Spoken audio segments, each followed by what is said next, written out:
Hola, buenas noches. Hoy en Tus Derechos con Lupa vamos a hablar del incumplimiento del régimen de visitas cuando tenemos una sentencia de separación o de divorcio. Ya hemos hablado en otras ocasiones del incumplimiento de la obligación de pago de alimentos y hoy queríamos explicar un poquito qué pasa cuando lo que se incumple son esas visitas que se establecen. ¿Cómo se pueden acordar las visitas? Vamos a repasar un poquito. Bueno, pues esas visitas pueden ser establecidas bajo la forma, digamos, de una custodia compartida, en cuyo caso el tiempo se reparte, o puede ser que la custodia la tenga uno de los progenitores y el otro tenga un derecho de estancias y visitas, de manera que va a ver a los niños, bueno, pues fines de semana alternos, mitad de periodos vacacionales.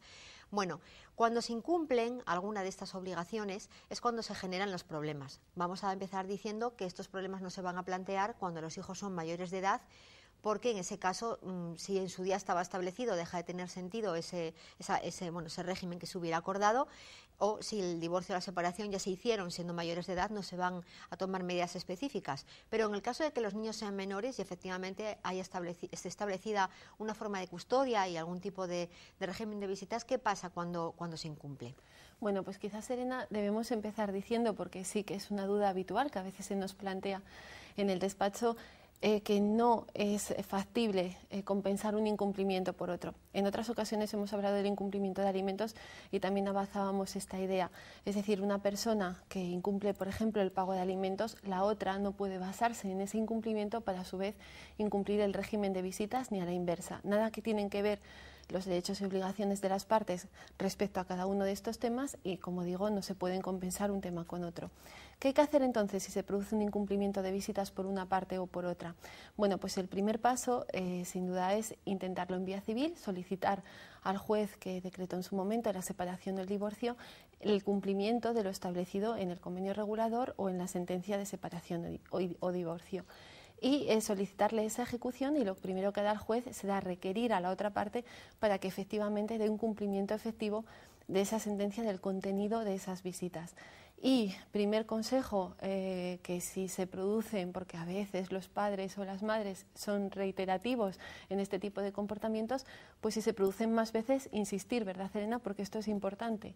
Sí, y hay que insistir porque las consecuencias luego, bueno, pues pueden tomarse en cuenta, por ejemplo, para justificar una modificación del régimen de custodia y visitas. Si un progenitor incumple reiteradamente, esto puede justificar para que se modifique y de alguna manera se deje establecido de otra forma diferente.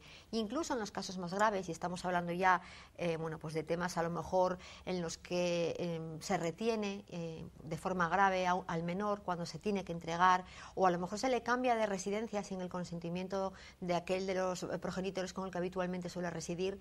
Bueno, pues estamos hablando ya de ejemplos en los que incluso podemos estar pensando en un delito con unas consecuencias penales importantes, con lo cual hay que estar muy atentos, hay que fijarse bien y hay que tomar las medidas necesarias en cada caso, bueno, pues sobre todo, como dices tú, Susana, pues cuando estamos hablando de reiteraciones.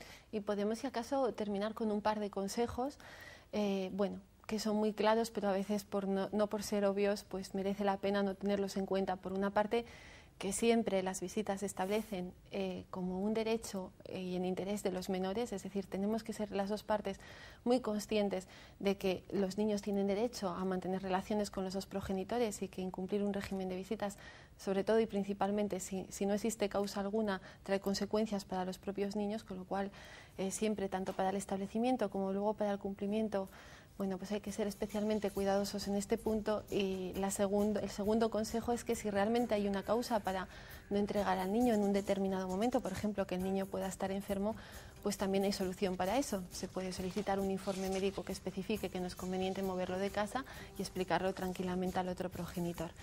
Bueno, buenas intenciones y los acuerdos siempre es el mejor consejo en estas ocasiones. Nuestra página web curvalfagm.com, que ya todos conocen, para que nos puedan visitar y dejarnos sugerencias sobre temas. Y nada más por hoy. Buenas noches y muchas gracias.